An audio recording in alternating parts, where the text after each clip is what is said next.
waxaan sheegayaa ummadda Soomaaliland joogta ee ku nool u sheegayaa cadaaladda waa la ilaashadaa laysma siiyo inaa ka sugina nidaamna ka sugina cadaaladda idinka ay soo hayaan xishood baan nahayaa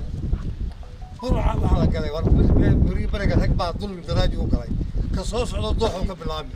haddii cadaaladda dhici weydo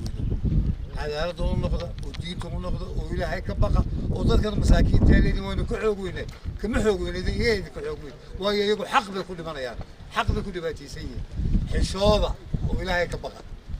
ma garas waxay noo soo maray shan keena la xoreysano waa suuqi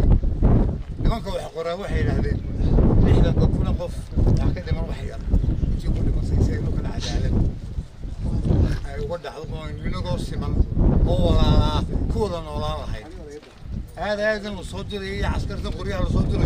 قري والبقري وياه قري حل معها فالنصنا حل معها نبتقلي يا لوبة هي يلا وضعيك وولي بقى يدوه مضهان حقين أكدم بيسان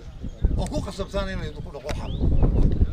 ومحسنتين هذا الكوين بضنيين هي لبضبة وبحا